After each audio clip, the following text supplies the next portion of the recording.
PM Modi ने विपक्ष के किए कराए पर ऐसा पानी फेरा कि कांग्रेस समेत सभी दल की राजनीति एक्सपोज हो गई। कांग्रेस ने बड़ी मेहनत से पीएम मोदी के खिलाफ सियासी जाल बिछाया था, लेकिन राजनीति में माहिर मोदी के आगे विपक्ष औंधे मुंह गिर गया। पहले लोकसभा और फिर राज्यसभा दोनों ही सदनों में देश के प्रधानमंत्री नरेंद्र मोदी ने राष्ट्रपति के अभिभाषण पर अपनी बात रखी। प्रधानमंत्री नरेंद्र मोदी ने सदन और देश की भलाई के लिए क्या काम किया है, दोनों ही दिन उनका भाषण देश हित के मुद्दे पर केंद्रित रहा है।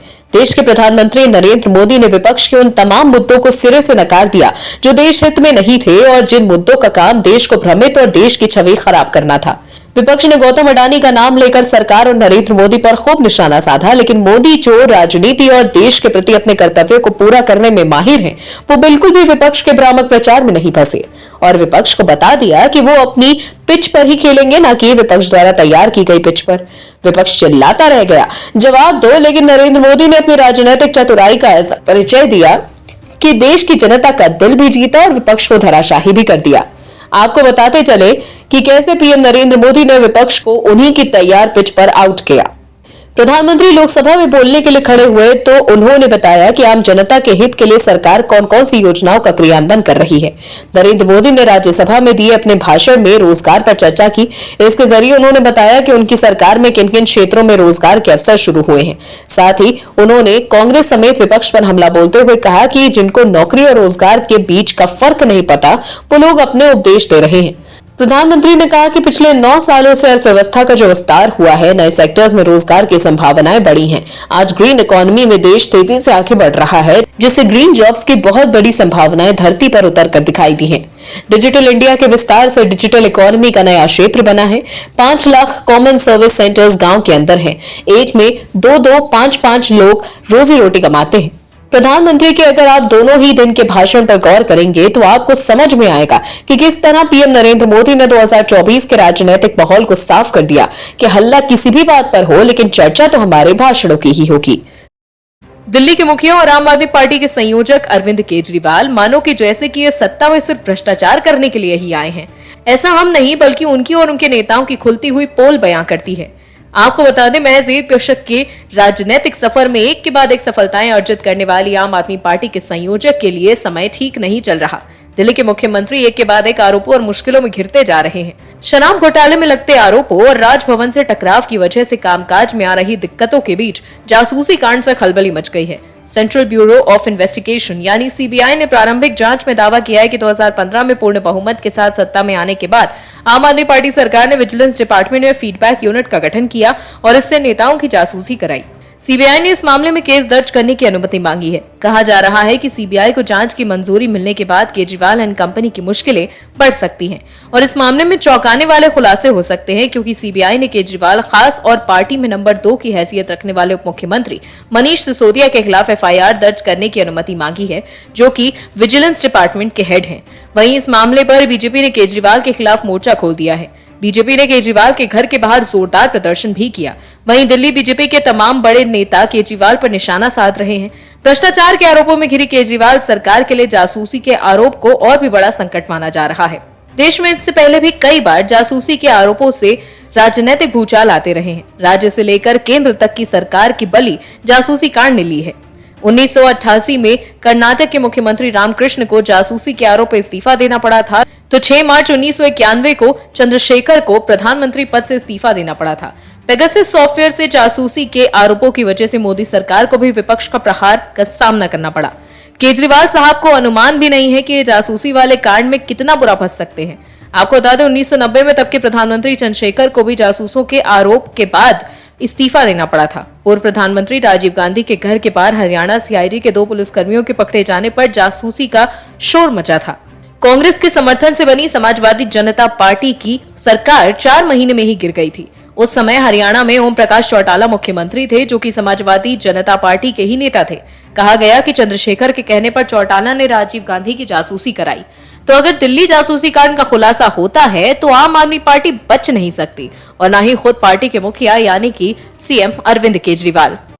बिहार की राजनीति में कुछ बड़ा खेला होने वाला है, जहां एक तरफ महागठबंधन वाली सरकार में अब लोगों को दरार साफ दिखने लगी है, तो वहीं सीएम नीतीश कुमार के नेता सीएम पर ही हमला बोल रहे हैं और लगातार सवाल कर रहे हैं कि नीतीश जी बताएं कि आरजेडी और जेडीयू में क्या डील हुई थी।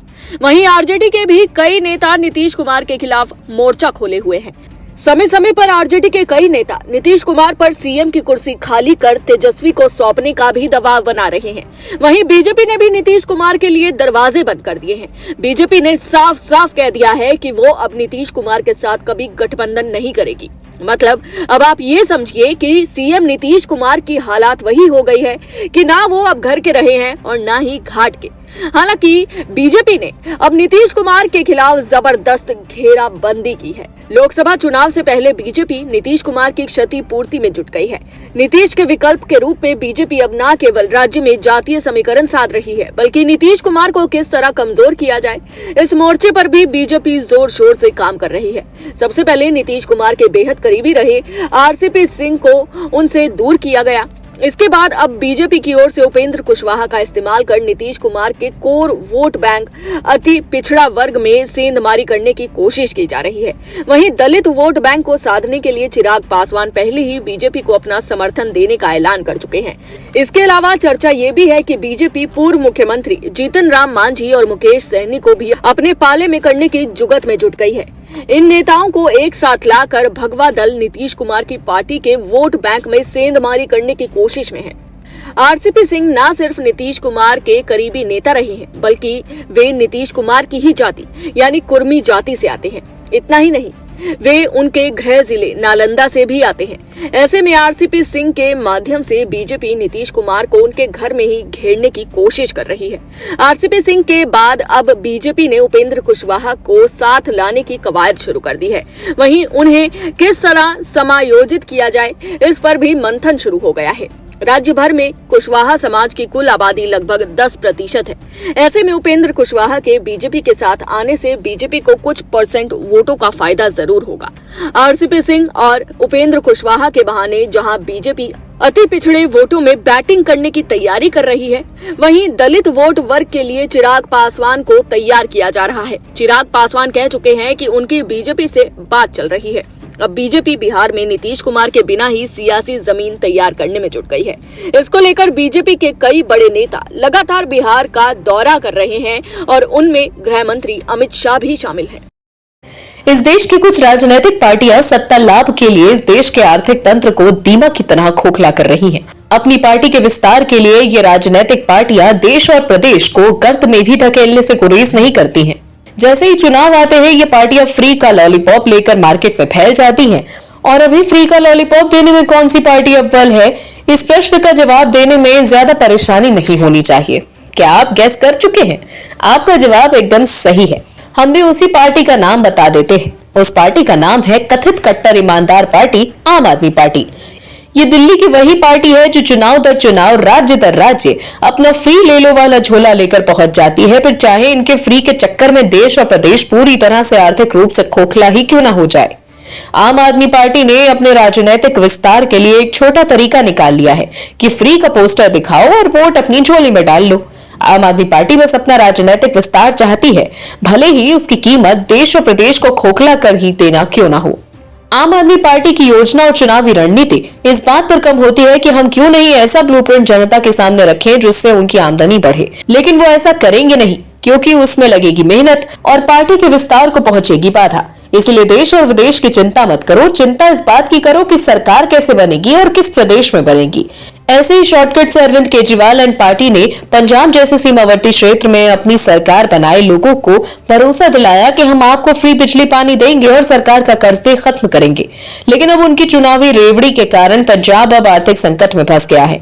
पंजाब के बिजली विभाग के पास इतना पैसा भी नहीं बचा है कि वो अपने कर्मचारियों को वेतन दे सके। वेतन देने के लिए भी राज्य सरकार को कर्ज लेना पड़ रहा है। आखिर क्यों लेना पड़ा पंजाब सरकार को कर्ज, चलिए आपको बताते हैं। पंजाब बिजली विभाग जो शुरू से ही बिजली सब्सिडी का बोझ उठाने में असमर्थ रहा है, नई सब्सिडी स्कीम के कारण कर्ज के बोझ में फंस गया है और अपने कर्मचारी को वेतन देने के लिए 500 करोड़ का कर्ज ले रहा है। जुलाई से शुरू होने वाले 7 महीने के लिए केवल मुफ्त 300 यूनिट के लिए TSPCL का सब्सिडी बिल 3,433 करोड़ रुपए है। जब मुफ्त बिजली देनी शुरू की थी पिछले साल जुलाई में ये 82.47 करोड़ रुपए था, जब इसके 62% उपभोक्ताओं को मुफ्त बिजली का लाभ मिला। अगस्त में ये बढ़कर 638.76 करोड़ रुपए हो गया, जिसमें 67% आबादी लाभान्वित हुई। सितंबर में ये 732.27 करोड़ रुपए था, जिसमें 70% आबादी शामिल थी। अक्टूबर में बिल 686.98 करोड़ रुपए था, क्योंकि मुफ्त बिजली शहर के 76% निवासियों को लाभान्वित करती थी। नवंबर में मुफ्त बिजली की लागत 522 करोड़ रुपए थी, जिसमें 86% आबादी शामिल थी, और दिसंबर और जनवरी में ये 388 रुपए और 381 करोड़ रुपए थी। बिजली विभाग पहले ही मान सरकार को चेतावनी दे चुका है कि अगर इसी तरह सब्सिडी चालू रही तो पंजाब को भारी बिजली संकट से जूझना पड़ेगा। लेकिन केजरीवाल पार्टी को इससे कहां मतलब होने, उनको तो त्वरित लाभ चाहिए, भले ही उसकी कीमत जनता और प्रदेश का नुकसान ही क्यों ना हो। भारत ने प्रगति की राह को पकड़ लिया है, क्योंकि देश पर भगवा दल का शासन है और मुखिया हैं पीएम नरेंद्र मोदी, जिनके विजन की वजह से आज पूरे विश्व में भारत की अलग पहचान है। लेकिन देश में कुछ ऐसे पत्रकार हैं जिनका काम बस मोदी का विरोध करना रह गया है। वो हर मुद्दे पर मोदी के खिलाफ बोलेंगे, क्योंकि उनका एजेंडा ही मोदी विरोधी है। विपक्ष की गोद में जाकर बैठे ऐसे पत्रकार को अगर हम रोंदू पत्रकार कहें तो गलत नहीं होगा। इनकी पहचान लिबरल गैंग के सदस्य के साथ साथ मोदी विरोधी पत्रकार की भी की गई है, और इनके कर्मकांडों की वजह से इन पर से देश के लोगों का भरोसा उठ गया है। इनमें सबसे बड़ा नाम है रवीश कुमार का, जो 2014 के बाद से अब तक विपक्ष का एजेंडा चला रहे हैं। और पीएम नरेंद्र मोदी जब विपक्ष पर प्रहार करते हैं तो रवीश कुमार को जबरदस्त मिर्ची लगती है। हालांकि वो सिर्फ तिलमिलाकर रह जाते हैं, क्योंकि उनकी दाल नहीं गल रही है। देश के लोग पीएम नरेंद्र मोदी और भगवा दल के साथ खड़े हैं।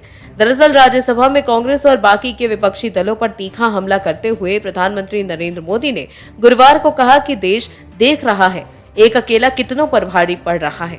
देश के लिए जीता हूं, देश के लिए कुछ भी करने को निकला हूं। जितना कीचड़ उछालोगे कमल उतना ही खिलेगा। पीएम नरेंद्र मोदी ने कांग्रेस नेता मल्लिकार्जुन खड़गे पर भी निशाना साधते हुए ये कहा कि आप पिछली बार लोकसभा चुनाव में अपनी सीट पर हार की शिकायत कर रहे थे, मगर आपके निर्वाचन क्षेत्र के लोगों ने केंद्रीय योजनाओं का लाभ मिलने के बाद हमें वोट दे दिया। पीएम मोदी के इस बयान के बाद एजेंडावादी पत्रकार रवीश कुमार को मिर्ची लग गई और वो तिलमिला गए। जिसके बाद रवीश कुमार ने एक ट्वीट कर इशारों में बीजेपी को घेर दिया, लेकिन बीजेपी को घेरने के चक्कर में वो खुद जनता की रडार पर आ गए। इस ट्वीट पर कई लोगों ने रवीश कुमार को घेरा। दरअसल अडानी विवाद के बीच रवीश कुमार ने गौतम अडानी को लेकर ट्विटर पर एक खबर की स्क्रीनशॉट शेयर कर लिखा, एक अकेला कितनों पर भारी पड़ रहा है। उनका ये तंज पीएम नरेंद्र मोदी को लेकर था, क्योंकि राज्यसभा में पीएम नरेंद्र मोदी ने विपक्ष को घेरते हुए कहा था कि देश देख रहा है कि एक अकेला कितनों पर भारी पड़ रहा है। पीएम नरेंद्र मोदी का ये बयान रवीश कुमार को इतना चुभा कि वो ट्वीट करने पर मजबूर हो गए।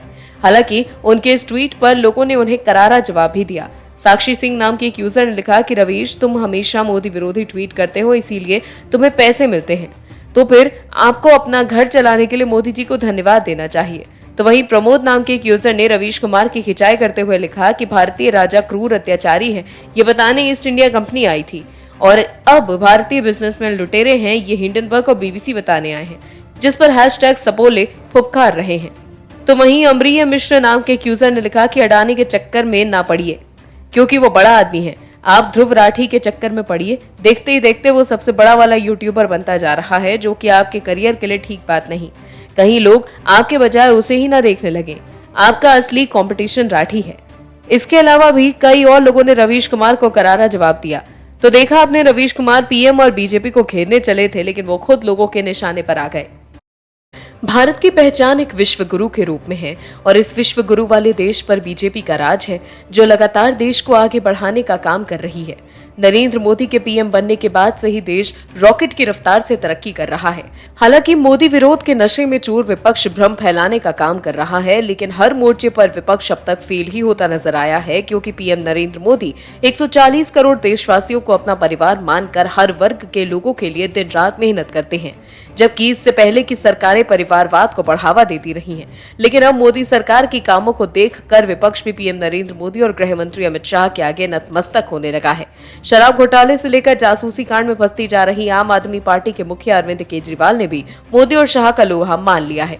दरअसल दिल्ली की सत्ता पर काबिज आम आदमी पार्टी के संयोजक अरविंद केजरीवाल ने बीजेपी को धन्यवाद बोला, जो अपने आप में बेहद हैरान करने वाली बात है। जहां हमेशा केंद्र और दिल्ली सरकार में टकराव और खींचतान मची रहती है, तो ऐसा क्या हुआ कि मुख्यमंत्री अरविंद केजरीवाल खुश हो गए? तो चलिए आपको बताते हैं। दरअसल केंद्र सरकार ने दिल्ली नगरपालिका परिषद के 4500 कर्मचारियों को पक्का कर दिया। इसकी जानकारी गृह मंत्री अमित शाह ने चिट्ठी लिखकर दी। इसके बाद गृह मंत्री अमित शाह की ओर से लेटर लिखकर दी गई सूचना का खुलासा करते हुए मुख्यमंत्री अरविंद केजरीवाल ने खुशी जाहिर की। गृह मंत्री का आभार जताते हुए केजरीवाल ने कहा कि स्थायी नौकरी से इन हजारों लोगों की जिंदगियां बदल जाएंगी। उन्होंने कहा, सरकारों का काम अपने कर्मचारियों और साथ ही जनता का ख्याल रखना होता है। मैं इन कर्मचारियों की नौकरी पक्की किए जाने के लिए केंद्रीय गृह मंत्री अमित शाह का आभारी हूं। केजरीवाल ने ट्वीट कर कहा कि एनटीएमसी के 4500 आरएमआर कर्मचारियों को पक्का कराने के साथ उनके साथ मिलकर लंबा संघर्ष किया। साथ ही एमएचए ने इन्हें पक्का कर दिया। इसके लिए केंद्र सरकार का आभार। सभी कर्मचारियों को बहुत बहुत बधाई। आपको बता दें 2019 में एनटीएमसी ने इन कर्मचारियों को पक्का करने के लिए प्रस्ताव पास किया था और इन्हें मंजूरी के लिए केंद्र गृह मंत्रालय को भेजा गया था। अब केंद्र सरकार ने इसे मंजूरी दे दी है। मुख्यमंत्री अरविंद केजरीवाल ने मोदी सरकार का आभार ऐसे समय पर जताया है जब लंबे समय से दोनों के बीच अधिकारों को लेकर के टकराव चल रहा है। दोनों ओर से एक दूसरे पर तीखे शब्द बाण चलाए जाते हैं, लेकिन मोदी सरकार ने ऐसा काम कर दिया कि विरोधी भी तारीफ करने पर मजबूर हो गए। और भी वीडियोस देखने के लिए चैनल को सब्सक्राइब करें और बेल आइकन को दबाएं।